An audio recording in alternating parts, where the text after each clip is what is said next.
Sang-Freud, le podcast où le sport rencontre la finance. Bienvenue dans Sang-Froid, le podcast où le sport rencontre la finance. Je suis Théophile Gueller, fondateur du cabinet de gestion de patrimoine Profitis. Et oui, pour les fidèles, j'ai changé le nom du podcast. On passe de Momentum à Sang-Froid. C'est une transition qui est assez logique pour moi pour lier mes deux passions qui sont le sport et la finance. Mais bon, aujourd'hui, on n'est pas là pour parler de ça. On est pour parler avec Florent Perrault, ancien gardien du DFCO pendant presque plus de 10 ans. Il est maintenant responsable commercial dans le même club. Il va nous expliquer comment il est passé du terrain aux salles de réunion sans quitter le club. Mais avant toute chose, comment tu vas, Florent ? Plutôt bien, content d'être là, merci de l'invitation. Avec plaisir. Est-ce que tu te dirais heureux en ce moment ? Ça va ? Tout va bien pour toi ? En ce moment, c'est plutôt bien. On a un bon mood, donc on vrai. veut le garder encore quelques semaines, si tu vois ce que je veux dire. C'est vrai qu'on s'en sort plutôt bien les derniers temps. Quand on perd, tout le monde perd. Ouais. On s'en sort bien. On ne creuse pas l'écart. C'est ça, mais bon, l'été dernier, on se serait donné rendez-vous à cette date-là, avec ce classement-là, en étant premier en tête, en ayant perdu seulement que ton deuxième match. Je pense qu'on aurait signé, donc il faut être content de ce qu'on a et il faut se battre pour aller chercher le reste qui sera le plus dur. C'est vrai. Bon, aujourd'hui, tu vas me parler un petit peu plus de ta carrière, de ta carrière, tes différentes saisons que tu as pu avoir en tant que gardien, un petit peu du rapport qu'il y a dans l'argent dans le football et un petit peu plus ta reconversion quand même au sein du même club. Mais avant tout, si tu devais un petit peu décrire ton parcours en 2 minutes sur quelqu'un qui te connaît pas, qu'est-ce que tu dirais ?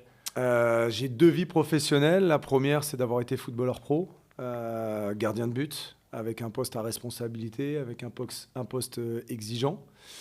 Et la deuxième, c'est que j'avais anticipé pour que je puisse prendre encore du plaisir après, parce qu'une fois que ça s'arrête, tu as peur du vide qu'il y a derrière. Et je prends énormément de plaisir aujourd'hui dans mon rôle. Donc après avoir joué au foot, je vends du foot. Ouais, c'est pas mal. Tu restes 2 minutes, dans le milieu du foot. Voilà, c'est fort. C'est pas habituel que j'ai des réponses comme ça. Souvent, on étaye un petit peu plus, mais là, une belle transition. Du coup, on va rentrer un petit peu plus dans ton parcours. Tu disais que tu avais commencé avec Saint-Etienne en formation. Après, tu passes par Valenciennes. Après, un gros parcours à Dijon. Quelques Libourne, Colmar, Sedan.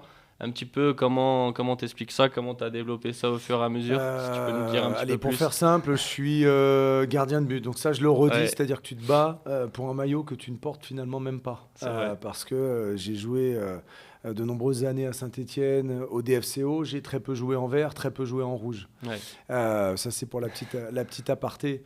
J'ai commencé dans mon club de village, tout ce qu'il y a de plus naturellement. La Fédération française de foot fait bien les choses pour qu'il y ait un maillage et que les meilleurs gamins de leur club soient présentés pour faire une équipe départementale.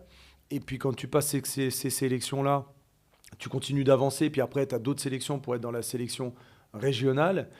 Et je te parle d'un moment où tu as entre 10, 11, 12, 13 ans. Quoi. Donc, moi, j'ai passé toutes ces sélections-là. Et au bord du terrain, il y a plein de recruteurs. Et un jour, l'Olympique Lyonnais et Saint-Etienne ont sollicité mes parents pour que je franchisse un gap et que j'aille chez eux. Et on est parti aller à Saint-Etienne. Okay. Quand je dis on, ça a été un choix familial aussi, parce que ça a été l'aval de mes parents. Parce que je disais, tu es natif de Rieux-la-Pape, à côté de Lyon, si je dis pas de bêtises. Alors, je suis lyonnais. Donc, lyonnais qui va à Saint-Etienne, ça va faire mal aux oreilles pour certains, ça. Oui, après, quand on comprend le choix, on comprend finalement pas mal de choses par la suite. C'est que j'ai des parents qui ont toujours pensé à l'après. Là, Saint-Etienne, à l'époque, c'est des précurseurs. Ils ouvrent leur centre d'entraînement qui est à l'Etra. Donc, un centre hyper haut de gamme pour l'époque, très grand. Porté sur la performance et porté sur les études. Et en fait, quand t'es parent et que tu laisses ton gamin partir à 13 ans à plus de 100 bornes, pour eux, en fait, le choix, il était logique. Il fallait que ce soit la Saint-Etienne parce que pour mes parents, c'était pas un travail d'être footballeur pro. C'était un rêve, mais ça allait pas en devenir une vraie vocation professionnelle parce que beaucoup échouent. Et donc, leur intérêt à eux, c'était de dire comment il peut croire à son rêve, mais surtout préparer l'avenir avec des études. Et en fait, c'est pour ça que je suis parti à Saint-Etienne. Ouais, donc dès 13 ans, en soi, tes parents t'avaient déjà mis dans un petit coin de la tête l'après. Et c'est parents, pour ça ils ont fait ce choix-là. Mes parents, ils ont fait beaucoup de choses et je les en remercie ici, et je peux le dire à la caméra, parce qu'ils ont été dans la prévoyance, ils ont été dans la sensibilisation, ils ont mis des petites choses en place simples, c'est-à-dire que si j'avais la moyenne... j'avais le droit à garder la télé dans ma chambre. Si j'avais pas la moyenne, j'avais pas la télé dans ma chambre. Donc, ce qui veut dire que tu te retrouves dans la salle télé avec tout le monde. C'était plein de petites choses comme ça où c'était en 1, tu mets les études, en 2, c'est le foot. Le jour où tu inverses les priorités, c'est terminé, tu rentres. Ok. C'est ce qu'on a fait pendant un bon petit moment, parce que j'ai eu la chance de faire un parcours sympa à Saint-Étienne avec, pour ceux qui connaissent, Gagny-Montaigu, finale de Gambardella. On était tout le temps minimum demi-finaliste des championnats de France. J'ai eu la chance d'être international en jeune, d'être surclassé aussi. Et c'était une aventure exceptionnelle. Et finalement, j'arrive à 17 ans en première division. On appelle ça la première division. Et j'essaye de passer mon bac en même temps qu'être en première division avec l'affaire des faux passeports de Saint-Étienne. Et mes parents me disent, et mon père, en l'occurrence, je m'en souviens bien, me dit le bac, ça se repasse. La Ligue 1, j'en suis pas sûr. Ouais. Donc, vas-y, lâche-toi, essaye. Tu es à 2 doigts de toucher ton rêve. Vas-y, je voudrais pas que tu nous en veuilles. Et j'ai bien écouté parce que j'ai loupé mon bac salement en plus. Puis ils ont eu raison quand même si ça n'a pas été un long fleuve tranquille, parce que là, il Saint-Étienne, après je pars à Valenciennes. Parce que Rudy Garcia voulait déjà me récupérer. Rudy Garcia, que j'ai eu à Saint-Étienne, voulait me faire venir dès son arrivée à Dijon. Ça s'est mal goupillé, donc j'ai fait 1 an en transit à Valenciennes. Derrière, je viens au DFCO et puis je trouve des mecs extra, un club en pleine croissance, parce que c'était un club qui se professionnalisait mais qui ne connaissait pas les codes. Et Rudy Garcia, lui, les avait, donc il a fait grandir le club. Derrière, j'ai besoin de temps de jeu. Au bout de quelques saisons, je pars à Liban de Saint-Seurin en Ligue 2, prêté. Ouais. Sauf qu'au bout de 6 mois, le DFCO me rappelle parce qu'ils ont besoin de moi. Donc je rentre, je refais 1 ou 2 piges à Dijon. Derrière, on repart direction Guignon, où Tony Vérel avait racheté le club. Puis après Guignon, il y a eu des problèmes financiers, donc j'étais obligé de quitter le club au bout d'1 an et demi. Colmar en Alsace, une aventure humaine exceptionnelle. C'est connu pour ça, l'Alsace. Voilà. Pas les codes du monde pro, mais une aventure de vestiaire incroyable. Et puis derrière, j'enchaîne avec Sedan qui cherche à monter en Ligue 1 dans un super club, vraiment. Et au final, au bout de 2 ans, Dijon me rappelle. J'ai différents choix à moi qui sont Metz, Auxerre ou Dijon. Et Dijon, il y a un projet autre que le football, parce que j'ai une reconversion qui m'est présentée et proposée par le président Delcourt. Et toujours dans la logique que mes parents m'ont donnée et qu'avec mon épouse on a, c'est de préparer l'avenir. Et donc je vois la reconversion qui est plus importante que juste le temps de jeu en lui-même. Et voilà. C'est pour ça que du coup tu retournes au DFCO. C'est pour ça que je retourne au DFCO. Différents passages entre guillemets. Et c'est Rudy Garcia qui t'a fait venir du coup au DFCO et aimer le club autant que ça, quoi.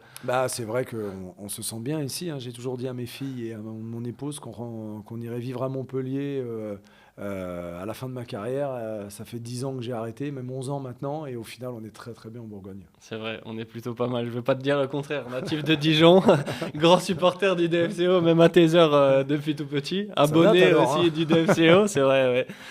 Ça remonte un petit peu, je vieillis aussi, mais bon. Donc je peux pas trop dire le contraire. Mais du coup, tu t'expliquais, gardien, poste assez difficile. En plus, il me semble que toi, tu as été souvent gardien remplaçant aussi. Donc comment mentalement tu gères, ou tu t'entraînes toute la semaine comme tout le monde, mais que le week-end, on joue pas? C'est un poste particulier. J'ai 13 saisons en pro. Ça fait à peu près 400 matchs. J'en ai un peu moins de 200 titulaires, un peu plus de 200 remplaçants. Beaucoup remplaçants à Dijon, c'est vrai. C'est assez simple. L'idée, c'est d'être bon du lundi au dimanche. Moi, ça a toujours été comme ça. Quand le numéro 1 est vraiment au-dessus de toi, faut être un bon coéquipier pour atteindre les objectifs communs. Et puis, quand il y a du temps de jeu à gratter, il faut être performant et s'y tenir. Donc, voilà, j'ai toujours été un gros travailleur.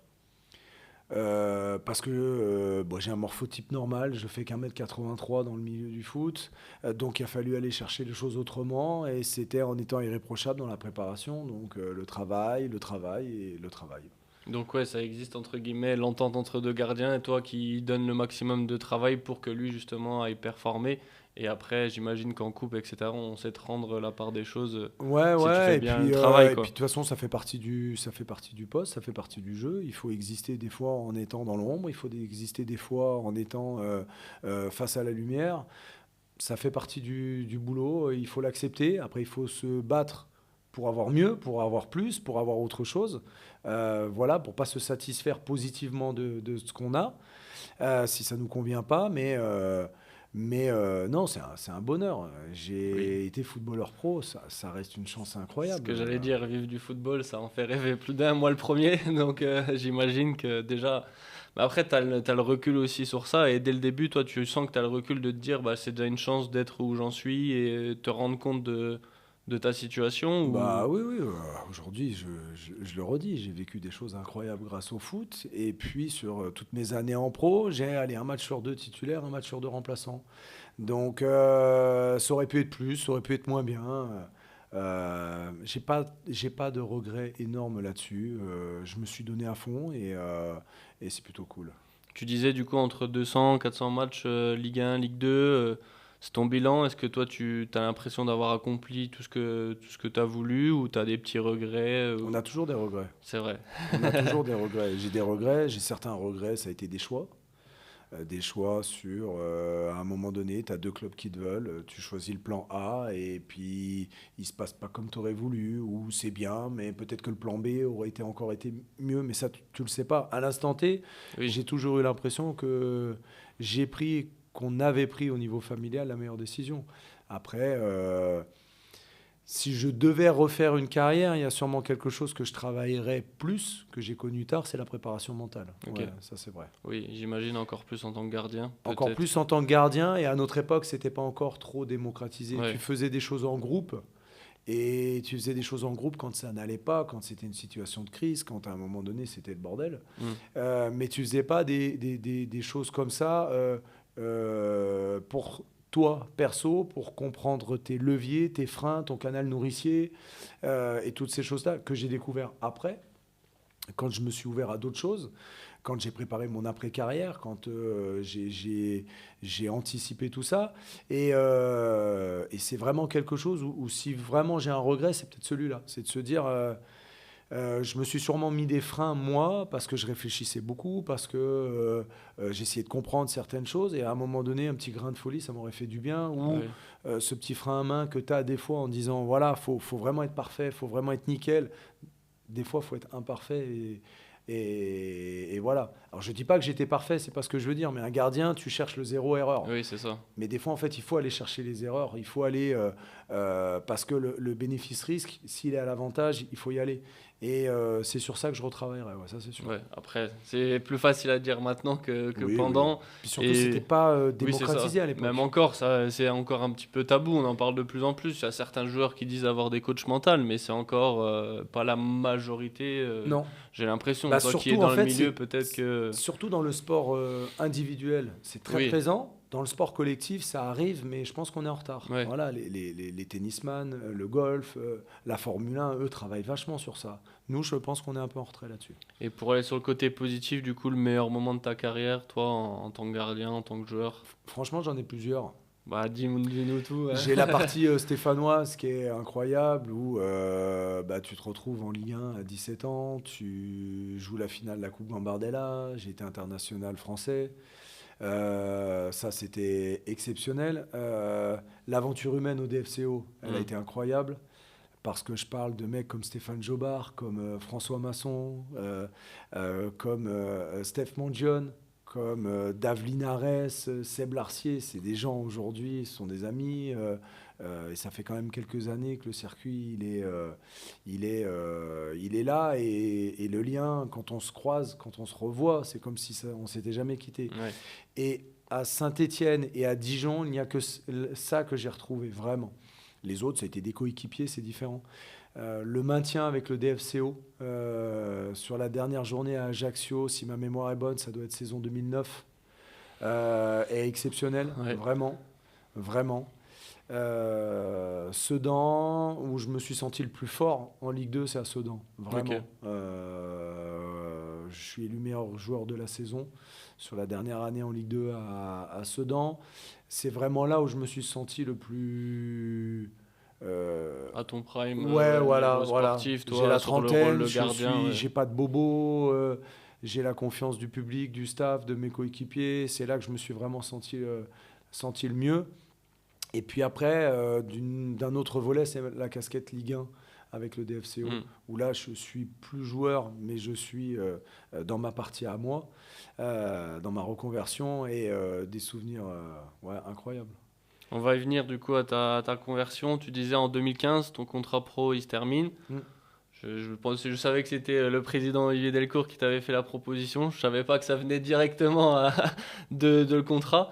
Donc j'allais te dire comment tu avais préparé ça, mais du coup j'imagine que c'était plus déjà prêt pour toi. Est-ce que ça s'est fait vraiment sur la fin ou dès le début quand tu reviens au DFCO, ça se fait petit à petit des formations? Comment ça se fait un petit peu cette transition? En fait, moi j'ai été sensibilisé à ça par mon père. Oui. Qui Depuis le m'a plus jeune toujours âge, du coup. dit, prépare l'avenir, parce que le milieu est exigeant, parce que tu peux te blesser et ça s'arrête du jour au lendemain, parce que tu sais pas combien de temps ça va durer. Donc j'ai fait mon premier bilan de compétences, je crois que je devais avoir 24-25 ans. Ouais, donc assez tôt quand même. Ouais, assez tôt. J'y pensais quoi. Ouais, j'y pensais. Et puis surtout, je savais pas trop ce que j'allais devenir après.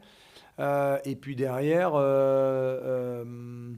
j'ai enchaîné pendant 6 ans une formation par an. Okay. Voilà, en lien avec l'UNFP, qui est le syndicat des footballeurs professionnels, où on a monté des dossiers de formation et on est parti là-dedans avec mes croyances à moi. Donc sans savoir vraiment où je voulais aller, mais je voulais avoir un panel qui me permettait de répondre à tout. Donc j'ai commencé déjà par 1 an d'informatique. Parce que quand tu es footballeur pro, tu essayes toujours d'optimiser ton temps, d'être meilleur, plus performant. Et moi, un ordinateur, un tableau Excel, croisé dynamique, je ne savais pas ce que c'était. Donc j'ai d'abord commencé par me mettre au niveau informatique pour gagner du temps dans mes formations et pas passer 3 heures à taper comme un débile sur l'ordinateur et à perdre du temps. Parce qu'en fait, tu es matrixé par la performance quand tu es footballeur pro depuis... Ça s'est revécu dans ton travail, dans la formation. Toi, tu t'es dit déjà, je fais ça pour aller vite ensuite par la suite. En fait, puis après, je voulais pouvoir répondre à une demande si on proposait d'être entraîneur des gardiens, entraîneur adjoint, ou voilà. Donc j'ai fait 2 ans de bac+2 pour être entraîneur foot, on va dire. Voilà. Et puis après, j'ai fait 2 ans de management d'entreprise parce que je voulais vraiment m'ouvrir au monde de l'entreprise. Okay. Parce que mon truc, c'était de me dire, je veux pas être réduit à juste le sportif.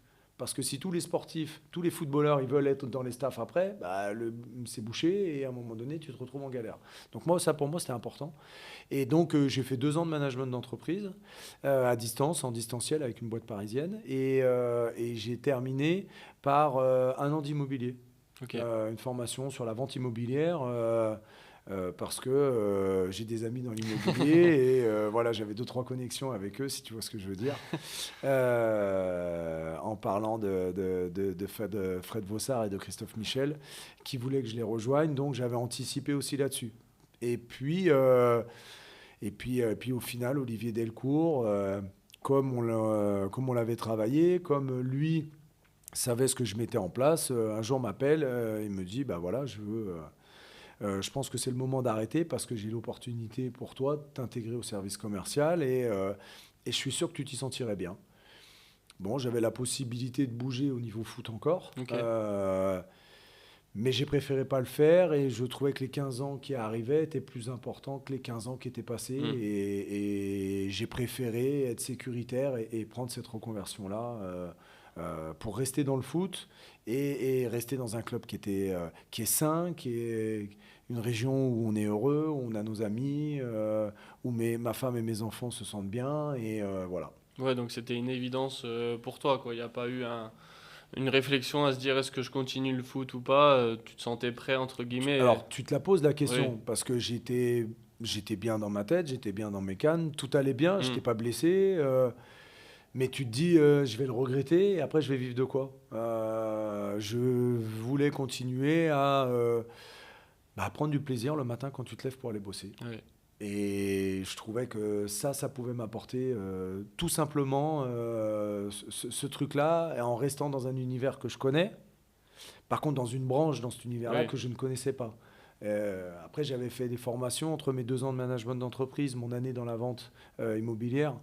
En termes de formation, je me disais que je pouvais avoir une carte à jouer là-dedans. Voilà. Oui. Et comment ça se fait la transition? Du coup, tu passes du terrain aux salles de réunion, les collègues, comment Alors, ça se passe un petit peu quand... j'avais fait 6 mois de pause pour Ouais, voilà, il repartir un fallait peu digérer plus un peu belle, ce ouais. truc-là. Puis après, ouais, c'est particulier, hein. C'est un milieu qui n'a rien à voir. Le monde de l'entreprise, c'est pas le monde du foot. Donc tes codes sont plus les mêmes. Et puis tu es surtout un débutant quand tu arrives. Oui, Tu es un débutant, tu écoutes, tu regardes, tu apprends, tu essaies de comprendre. Le responsable que j'avais à l'époque était Loïc Berthomier, m'a pris sous son aile. Et puis derrière, Olivier Delcourt aussi. Et puis j'ai aussi eu une chance, c'est que le club montait j'ai fait la montée en Ligue 2, de Ligue 2 en Ligue 1, pardon. Et cette montée-là, elle t'a permis aussi d'avoir un élan positif qui te permet d'apprendre vite, qui te permet d'être dans une vague qui est positive pour le club et pour les partenaires et tout ça. Donc ça te permet aussi de surfer là-dessus, ouais. et que ton apprentissage, il est allé à 2000 à l'heure, mon apprentissage, quoi. Oui, du fait de cette montée, Ouais. financièrement, ça suit. Et aussi, derrière, vous devez suivre Exactement. le rythme. Et du On coup, a ouvert la t'apprends- tribune caisse d'épargne ensuite dans la Ouais. foulée, donc ça te fait franchir des steps très rapidement dans ta capacité à bosser. Et puis derrière, je crois que l'année d'après, je prends la tête du service commercial et puis 10 ans après, on y est toujours, quoi. Ok. Donc c'est cool. Parce que du coup, pour résumer un petit peu, toi, ce que tu fais, c'est vraiment un peu, pour résumer simplement, vendre du foot aux entreprises. C'est un petit peu ça, vendre l'image du DFCO, le cadre du DFCO. On sait qu'il y a un beau stade, malheureusement, qui n'est pas assez encore utilisé et pas assez rempli. Mais c'est ça un petit peu, toi, ton job aujourd'hui? Aujourd'hui, mon job, il est que avec l'équipe commerciale, on vend 4 grandes familles qui sont les garçons pro, les filles pro, la formation et la partie séminaire. Voilà. Alors après, il y a plein de sous-familles en dessous, mais si je dois résumer, demain, je vais voir une entreprise en lui disant: est-ce que vous avez des besoins de visibilité au stade pour toucher notre grand public et nos partenaires, pour utiliser nos réseaux sociaux? Aujourd'hui, c'est plus de 600 000 personnes qui nous suivent, avec des campagnes publicitaires, des activités. Voilà. C'est le VIP pour faire des relations publiques. C'est-à-dire rencontrer du monde, inviter des clients, des prospects, récompenser des collaborateurs, challenger aussi son équipe commerciale notamment, voilà. Et ça, c'est la partie, on va dire, masculine, féminine, où ça, c'est un peu le cœur de cible. Ouais. Et quelque chose qu'on développe beaucoup là depuis quelques temps, ce sont les séminaires. C'est-à-dire qu'aujourd'hui, on a un stade qui est magnifique, qui sert pour une trentaine de dates sportives dans l'année, mais sur 365 jours, ça laisse tellement d'opportunités possibles pour qu'une entreprise puisse faire une réunion, un repas de gala, un team building, voilà. Et ce qui est génial, c'est qu'aujourd'hui, on a ouvert aussi le Pro Center Roger Martin et donc le DFCO Parc à Saint-Apollinaire, qui permet aussi là de faire des réunions dans un cadre qui est en lien avec la performance, et le parallèle entre l'entreprise et le sport de haut niveau, il est incroyable à raconter. Et donc pour nous, c'est une chance d'avoir 2 infrastructures comme ça à vendre. Et voilà. Et puis la dernière famille, c'est le centre de formation, avec toute l'histoire que ça raconte derrière. On a fait une finale de Coupe Gambardella l'année dernière. On a un centre de formation qui sort de plus en plus de jeunes.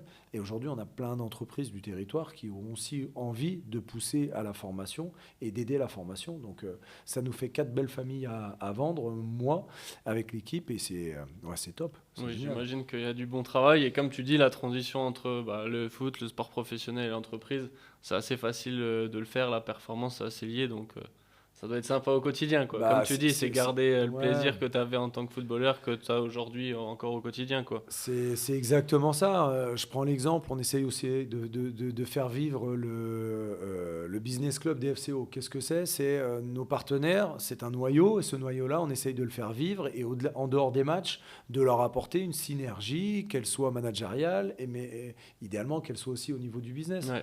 Donc mon travail, il est aussi de passer des moments et de les inviter. On est 20, on est 25, on est 30, on est 40, à des événements vraiment type business, en dehors du boulot. On en a fait un là mardi où Baptiste Ridira, le coach, a parlé tactique avec eux, a parlé management avec eux, a parlé projet de vie. dans un vestiaire, à parler projet de club. Et tout ça, il y a des parallèles incroyables à faire pour nos entreprises du territoire et eux, leur quotidien avec leur business. Donc, c'est top. Tu n'as pas l'impression de travailler à ce moment-là. J'imagine, en fait. Oui, c'est sûr. Tu partages un moment et tu es en train de travailler en fait. C'est exactement ça. Et tu disais, du coup, toi, tes parents, ils t'ont mis vite cet état d'esprit, penser au patrimoine, à la finance dès le début. Souvent, on a l'image du footballeur qui gagne des millions, mais bon, en Ligue 2, on sait que ça peut être une autre image. En réalité, tu y as pensé tout de suite, il y avait des choses qui avaient été mises en place. Comment tu vivais avec les salaires en Ligue 2 Comment ça se passait un petit peu? Tu vis bien, voilà, on va pas se mentir. Tu as cette chance-là de ne pas compter à la fin du mois. Après, tu n'es pas rentier, entre guillemets. Donc, il faut être très intelligent dans ta manière de gérer ton truc. Donc, moi, je prends un exemple. Si je dis pas de bêtises, mes 3 premiers salaires, mon père m'a dit, tu ne les touches pas. Donc, mes 3 premiers salaires, j'ai pris pas fait de folie. 0. En plus, j'étais au centre de formation, donc j'avais aucun frais. Je les ai mis de côté. Et le 4e mois, il m'a dit, bon, bah voilà, maintenant que tu as 3 mois de salaire minimum de côté, voilà ce qu'est un budget, comment on fait, et voilà quoi. Et on en rigole beaucoup avec mon épouse. J'ai gardé ce truc-là et le lâcher-prise sur l'argent et toujours anticiper s'il y a un problème, et s'il y a ci, et s'il y a mi. Ouais, j'ai été un peu matrixé par mes déjà parents. Une stratégie depuis le début. Mais c'est positif, quoi. Oui, c'est sûr.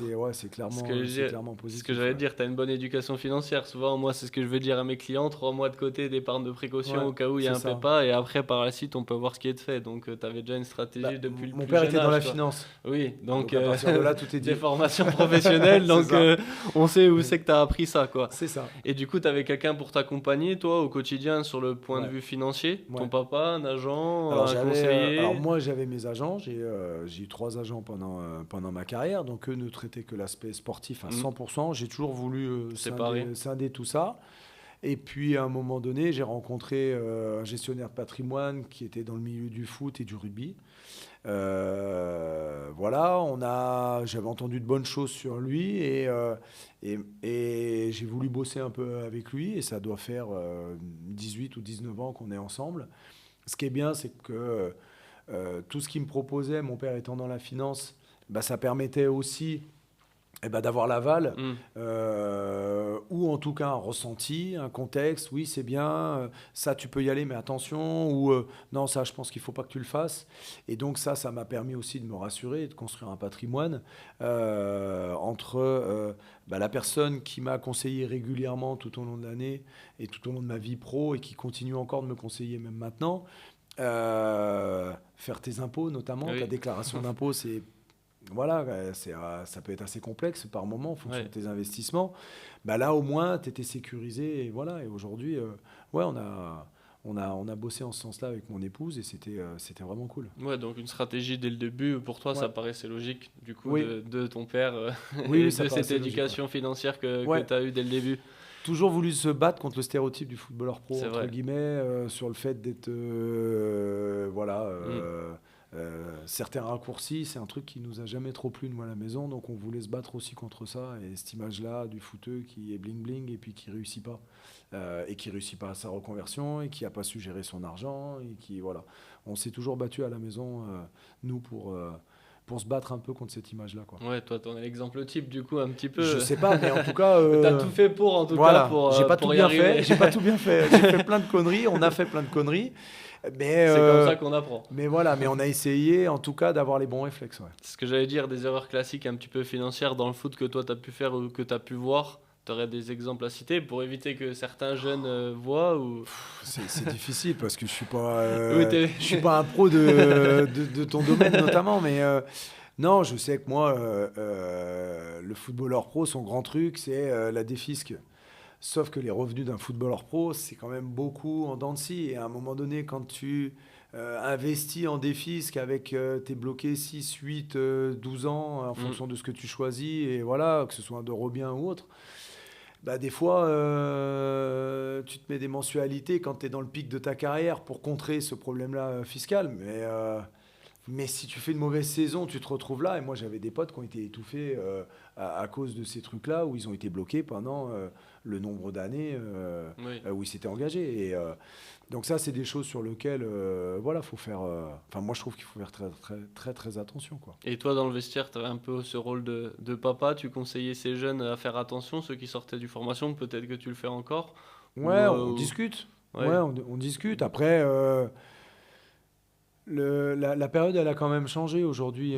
Je pense que les agents s'occupent un petit peu plus de cette partie-là, ce qui était moins mon cas à mon époque. Donc voilà, je pense que sur ça, l'important, c'est de ne pas être le stéréotype du footballeur pro. J'en reviens à ça, c'est-à-dire que c'est pas parce que tu signes ton premier contrat pro qu'au bout de 2 mois, tu dois arriver avec la grosse bagnole et du Vuitton de partout, quoi. Moi, je pense que ça, c'est trop de la futilité et construire, anticiper, s'il y a un conseil à donner, en fait, c'est celui-là, quoi. Ouais, anticiper, ça, c'est souvent un bon conseil pour un petit peu Ouais, tout, mais bon qui conseil. regroupe Après, aussi c'est pour le difficile sport. à mettre en place. Oui, hein. c'est ça. Moi, il y sur a le des moment, fois, j'aurais dû aller sur certains trucs, et puis où t'as pas le temps, où t'as pas le ressenti, où t'as pas, où tu te trompes. Voilà. c'est un métier. Hein. C'est clairement un métier. Ouais, c'est vraiment un métier. Ouais. Et du coup, toi, tu penses un petit peu ta vision business, tu disais avec aujourd'hui le rôle que tu as au niveau commercial du DFCO. Est-ce que tu penses que tu aurais eu la même vision business sans ton parcours professionnel ou au Non. contraire, ça t'a formé et ça a fait ta vision business? Tu disais qu'il y avait un parallèle qui s'est assez fort. Oui. Aujourd'hui, être sportif de haut niveau, ça te donne des valeurs de travail, d'objectifs, de recul pour gérer la pression. Tu apprends à vivre avec la pression d'un match tous les 3 jours, toutes les semaines. Et ça, c'est une évidence. Tu te construis dans un vestiaire. Dans un vestiaire, tu as tous les profils. Hein. Tu as des empathiques, tu as des rêveurs, tu as des promoteurs, tu as toute cette typologie-là. Elle te donne une force pour la vie d'après. Alors, je le redis, on fait plein de conneries. J'ai fait plein de conneries. Mais par contre, les rails, ils ont été bons grâce à ça. Finalement, j'ai même pas mon bac, moi. Faut le reconnaître. Hein. Aujourd'hui, j'ai pas rebondi sur la question, j'ai pas osé te demander. J'ai même pas mon bac. J'ai même pas mon bac. Donc, à un moment donné, quand il y a des matins ou les soirées, et qu'on est à la maison avec ma femme et mes enfants, et que demain, c'est quoi vos emplois du temps à tout le monde, et puis que moi, je dis je vais donner un cours à la fac. Ou dans des écoles de commerce, et je comprends mes enfants qui rigolent en disant mais t'as même pas le bac, pas. Ben, je peux pas leur donner tort, mais par contre le reste c'est cool parce que ça te donne ça t'a donné un bagage incroyable pour apprendre, comprendre, être curieux, répondre aux objectifs. Je prends notamment ça dans le commerce, tu n'es jugé que par tes objectifs. C'est vrai. C'est la vente, c'est comme ça. Oui, c'est la vérité. Mais finalement, quand tu es sportif de haut niveau, et là j'inclus vraiment, c'est pas que le football, c'est tous les sportifs, tu vis avec, je gagne un match, je perds. Je suis performant, je reste dans l'équipe, il y a meilleur que moi, je sors de l'équipe. Tu es analysé tout le temps. Et c'est un peu l'école de la vie en accéléré ou en plus quand tu es dans le sport de haut niveau. Mais voilà, de pouvoir avoir la chance d'avoir eu ça pour ton bagage professionnel d'après, mais c'est incroyable. Vraiment, c'est incroyable. Aujourd'hui, je suis si j'avais été chef d'entreprise, dans mes entretiens d'embauche, dans mon souhait de recrutement, j'essaierais de m'orienter vers des sportives et des sportifs, idéalement de haut niveau, sur certains postes et tout ça, parce que c'est vrai que ça aime se dépasser, ça aime réussir les objectifs, ça a l'habitude de vivre dans un vestiaire. C'est plein de petites choses où tu te dis, dans une boîte, c'est bien si j'en ai quelques-uns, quoi. Donc, voilà. Vrai. Souvent, on voit un beau parallèle, et puis il y a beaucoup de footballeurs qui réussissent l'après-carrière. Dans le coin, il y a Eric Carrière avec la CAF qui a bien réussi aussi sa transition. Ouais. Il y a beaucoup de footballeurs et d'autres sportifs même qui montrent ça, et même maintenant, il y en a avec... certains qui font même à côté de leur carrière quand ils ont le temps, ils préparent, comme toi tu avais pu le faire, mais eux, du coup plus exposés avec la chef d'entreprise. Tu parles d'Eric, Eric Carrière, qui est un ami, on se retrouve régulièrement et moi j'adore être avec Eric parce que c'est un mec qui est calme, qui est posé, qui a une réflexion incroyable et c'est vrai que moi j'aime beaucoup quand on parle de problématiques de management, de comment lui il a géré telle problématique, moi les miennes et on se retrouve comme si on était dans le vestiaire, finalement, il y a quelques années au DFCO. Mais derrière ça, on parle de nos problématiques actuelles. Et ben voilà, c'est un coéquipier qui t'aide à ce moment-là encore. Alors lui, en plus, il a une expérience XXL par rapport à moi. Et voilà, c'est génial. Et du coup, un peu plus sur l'aspect pro, perso, toi, j'imagine que tu devais avoir des rituels au quotidien à l'époque. Aujourd'hui, est-ce que tu as des rituels pareils qui sont non négociables au niveau du sport ou quoi que ce soit? Est-ce que tu as gardé ces habitudes, même peut-être reliées au travail aussi indirectement? Tu disais les objectifs. Il y en a un, c'est que j'étais un gros travailleur en étant gardien de but. J'avais besoin de faire beaucoup de spécifiques, beaucoup de répétitions, de me sentir fort dans mes jambes pour me sentir bon sur le terrain. Si je m'entraînais peu, je me sentais pas en canne et compagnie. Sur le travail, là au DFCO de responsable commercial, c'est exactement pareil. En fait, j'ai besoin de travailler beaucoup pour me rassurer en disant ça va me permettre d'atteindre les objectifs. Ok. Voilà, ça c'est un vrai truc. Et puis après, c'est une méthodologie, c'est-à-dire que quand j'étais footeux, mon sac, alors mes potes en rigolaient, c'est-à-dire que j'avais bien rangé mes affaires, mes tenues, tout était, voilà, s'il pleut, c'est ça, s'il fait beau, c'est ça comme gants, comme crampons, comme soupule, comme tout ça.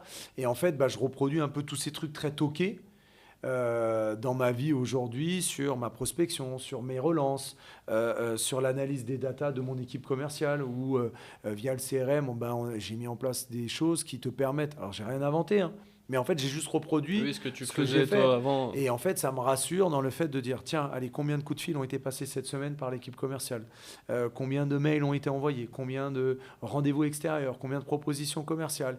Et puis ce qu'on appelle nous l'entonnoir de la vente, ça me rassure de dire, tiens, c'est bien, on est tous à le remplir, l'entonnoir de la vente, pour réussir à atteindre nos objectifs, et puis les objectifs que chacun a dans l'équipe et dans le bureau, quoi. Donc ça, c'est vraiment un truc où, voilà, être très carré dans ma manière de faire, en fait, c'est un truc que je me suis imposé pour réussir dans le foot, et que le parallèle, en fait, tu le fais naturellement, quoi. Tu le fais naturellement. Et du coup, tu as continué de jouer un petit peu au foot même après la carrière, à Ouais. Satapo jusqu'en 2022. Ouais. C'était quoi? C'était pour prendre du plaisir plus ou garder un petit peu le pied? C'était quoi la volonté? Alors en fait, c'est un truc que j'avais pas du tout paramétré. Alors vraiment pas. Je pensais que dès que j'allais arrêter le foot pro, j'allais jamais jouer en amateur. Et puis j'ai deux amis qui sont Lilian Massot et Pierre Paulin qui viennent de reprendre Saint-Apo. À l'époque, c'est DHR.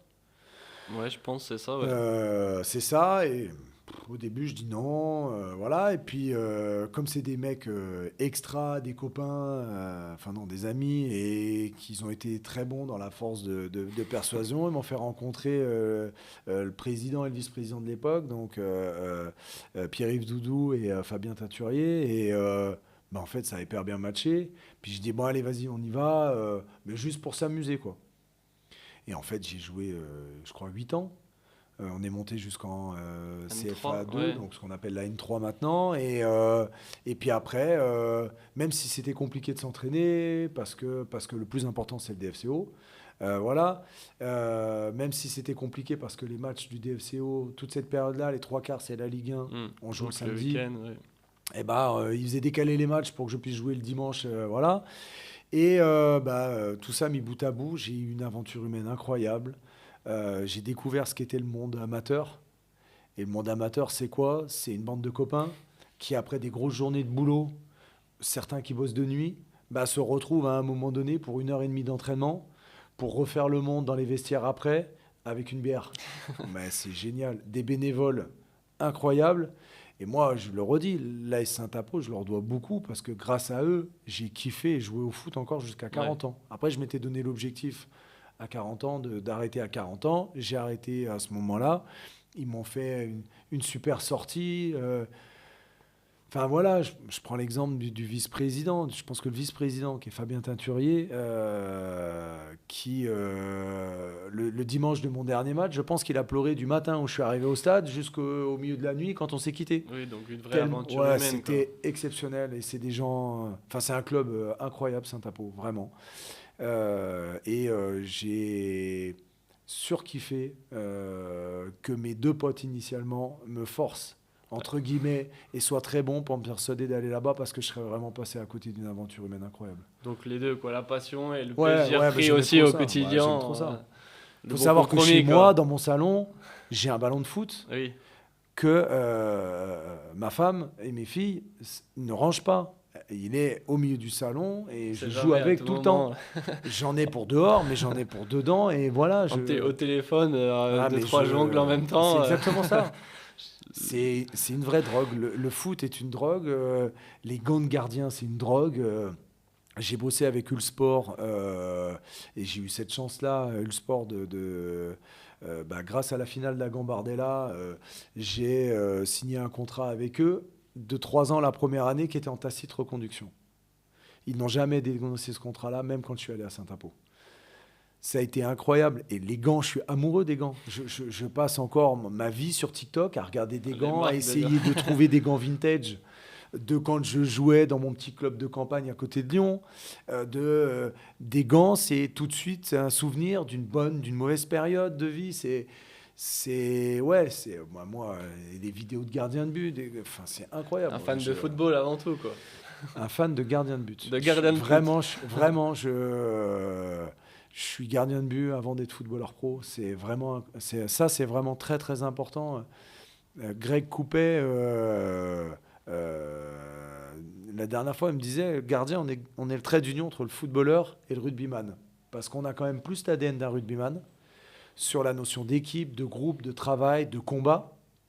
Mais c'est vrai qu'on est au milieu d'un vestiaire de foot. Et c'est vrai que le gardien de but, c'est le trait d'union entre ces deux sports-là. Et je trouve que Greg, il a entièrement raison quand il dit ça, parce que on n'est pas footballeur, on est gardien de but, nous. C'est vrai. On tourne le dos à un truc qu'on défend toute notre vie, où tu mets ta mâchoire, ta tête, tes avant-bras, tes doigts, et tu tournes le dos à une cage que tu défends, en fait. Voilà, quoi. La symbolique, elle est extra. Oui, quoi. c'est un rôle à part entière. Et puis même, tu te retrouves toi tout seul souvent. Tu es souvent tout t'es seul dans hein, ta cage et il faut rester concentré 90 minutes. On a fait avec le DFCO Business Club un parallèle que moi j'avais trouvé super quand on a eu cette idée-là, c'est de faire le parallèle entre le chef d'entreprise et le gardien de but. Donc j'ai demandé l'autorisation à Baptiste Ridira, au coach, et à Laurent Weber d'inviter quelques partenaires sur le terrain, des chefs d'entreprise, et de faire ce parallèle-là entre le gardien travaille énormément, est dans l'ombre. Quand tout va bien, c'est normal, un chef d'entreprise, quand tout va bien, oui. C'est normal. Par contre, quand le chef d'entreprise prend une mauvaise décision, elle impacte toute sa boîte. Ce qui est le cas quand un gardien de but fait une mauvaise décision, ça a tout de suite une incidence sur son équipe. Et en fait, on a travaillé tous ces parallèles-là dans la matinée. Donc, on est allé sur le terrain avec les gardiens pour montrer un petit peu la notion du détail, le travail que ça représentait, les frappes à bout portant qu'ils prenaient pour défendre leur équipe. Donc voilà, et tous ces parallèles-là. Derrière, on s'est retrouvé dans l'amphithéâtre du Pro Center Roger Martin pour pouvoir évoquer une analyse vidéo avec Laurent Weber et les gardiens et parler du management, du rôle du numéro 1, comme tu as parlé tout à l'heure, du numéro 2, du numéro 3, et de tout ça. Et c'est vrai que on en revient à ce parallèle entre le sport et l'entreprise. Et voilà, et pour moi, le gardien de but, c'est vrai que c'est un job qui est incroyable. C'est vrai, et puis il y a aussi le parallèle, souvent en chef d'entreprise, on est souvent tout seul, même si des fois on n'est jamais trop tout seul, mais il y a quand même ce rôle clé est là et qui rejoint complètement celui du gardien. Ouais. Pour revenir un petit peu sur la reconversion, souvent on dit que c'est un sujet tabou aussi, on n'en parle pas assez tôt. Tu penses pourquoi on n'en parle pas assez tôt? Peut-être parce que certains ont peur de passer à côté de quelque chose sur la fin de carrière, ou justement ils essayent de fermer les yeux et de mettre une œillère pour... Je pense que tu fermes un peu les yeux. Tu fermes un peu les yeux en te disant « mais moi je ne serai pas touché ». C'est les autres, voilà. Mais en fait, on est tous touchés par l'après-carrière et de ce vide. Quand j'ai arrêté, pendant 6 mois, j'étais donc en off. Le téléphone, il sonne beaucoup moins. Et puis dès que j'ai re-signé au DFCO avec ma reconversion, le téléphone a ressonné. Alors après, il ne faut pas idéaliser, tu le sais, et puis c'est comme ça. Ce qu'il faut, c'est être bien entouré. Moi, j'avais mon épouse qui était là, elle a été exceptionnelle, parce que ça n'a pas été simple quand tu arrêtes. Voilà, Alors certains ont grossi, moi c'était l'inverse, j'ai maigri, j'ai perdu 10 kilos, j'étais tout maigre parce que mes muscles ils ont vraiment fondu. Ouais. J'étais assis sur le bureau, donc en fait Voilà, moi j'ai fondu complètement, quoi. Bon, bah, c'est plein de choses qui fait que c'est dur à vivre.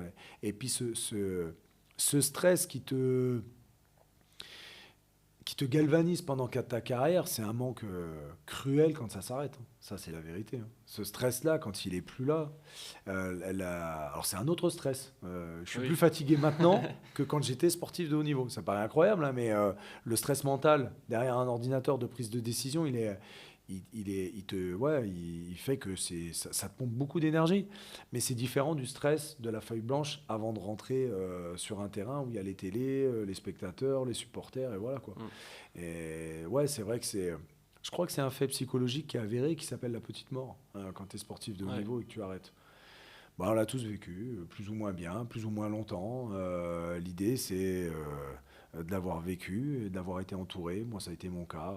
Heureusement que mon épouse était là et mes filles et puis mes potes. Voilà, et puis après, tu repars.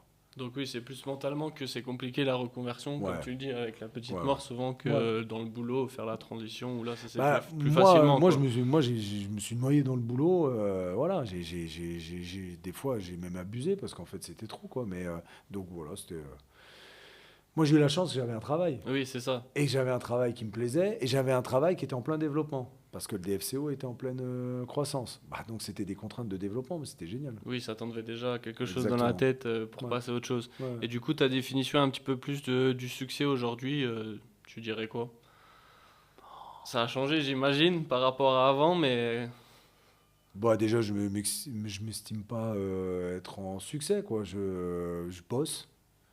Et puis bah, quand tu travailles, bah, tu récoltes les fruits de ton travail. C'est pas plus bête que ça. Le problème, c'est pas d'échouer, en fait, ou de réussir. Alors, on tend tous à la réussite, c'est pas ce que je veux dire. Le truc, c'est qu'est-ce que tu as mis en place pour. Si tu échoues à ton objectif commercial, mais que tu as tout mis en place pour, bah, je trouve que c'est déjà bien d'être irréprochable. Donc le succès, non, je m'estime pas être un mec à succès, je m'estime être un travailleur, ça c'est sûr. un conseil à quelqu'un qui veut se lancer dans le sport, que ce soit footballeur ou autre, tu donnerais quoi? Bah, déjà, faut pas trop en faire, dans le sens où les parents autour, ou quand tu veux réussir, bah, c'est une multitude d'aptitudes pour réussir. C'est l'endurance de la motivation, c'est faut que ton corps y tienne, faut que ta tête elle tienne, faut que tu sois performant avec certaines qualités quand même intrinsèques. Et au final, en fait, les choses elles se font naturellement à partir du moment où tu es travailleur et tu es sérieux. Si à un moment donné, la tête, elle suit pas, bah, c'est quand même un élément important. Si à un moment donné, tu n'es pas capable de mettre le réveil tôt le matin pour aller courir pendant que les autres, eux, ils sont dans leur lit, bah, tu ne te démarqueras pas par rapport à la concurrence. Si à un moment donné, quand on te dit viens boire un coup après un entraînement, tu dis bah non, faut avoir une force de caractère importante pour se donner des codes, des routines ou avec une sieste obligatoire, par exemple. Alors certains en ont besoin, mais d'autres en ont pas besoin. Mais en fait, c'est comprendre comment tu fonctionnes. Et le pire des trucs, c'est d'avoir des vrais regrets parce que tu n'as pas été sérieux, parce que tu n'as pas été à fond. Parce que quand tu te lâches à 110% et que tu réussis pas, bah, tu n'as pas de regrets. Hmm. C'est ça, en fait, le truc, quoi. Donc, les choses, elles se font naturellement à partir du moment où tu es sérieux. Quand j'étais à Saint-Apo, on faisait que de me dire ah, lui, il aurait dû réussir. Ah, bah, lui, il aurait dû être pro. Ah, lui, ouais, mais il a préféré sortir. Ouais, mais il a préféré. Ah, bah, ou non, il était tout le temps blessé. Bah, c'est qu'il n'avait pas toutes les aptitudes pour réussir et que c'est juste normal qu'il n'ait pas réussi, heureusement. Donc sérieux et travail, quoi. Ah ouais, Pour sérieux travail. résumer, Sérieux et se et donner à travail. fond pour pas avoir de regrets, quoi. Ouais, ça c'est le leitmotiv. Je le dis tout le temps à mes filles.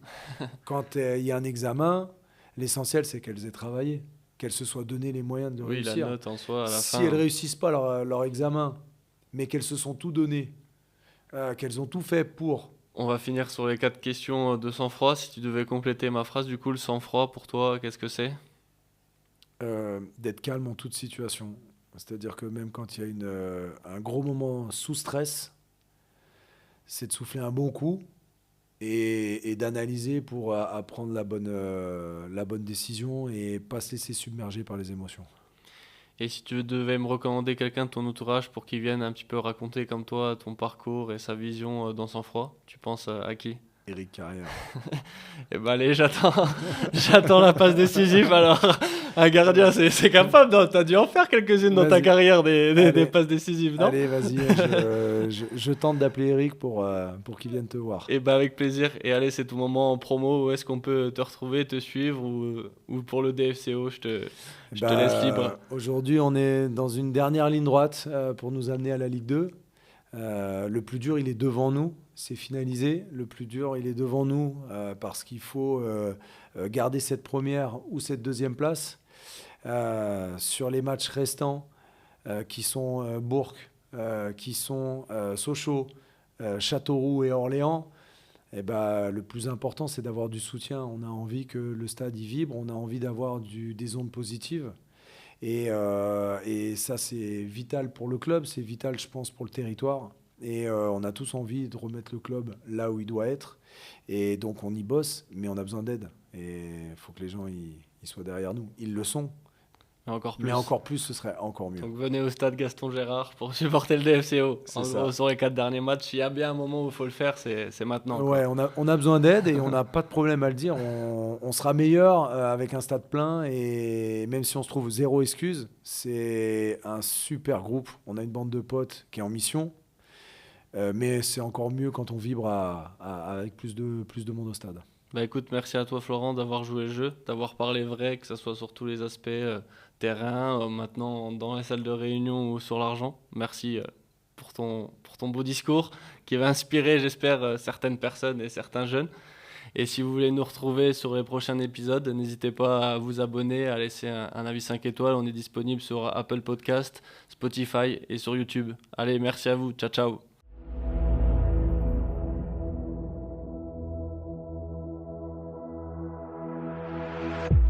Sang-Froid, le podcast où le sport rencontre la finance.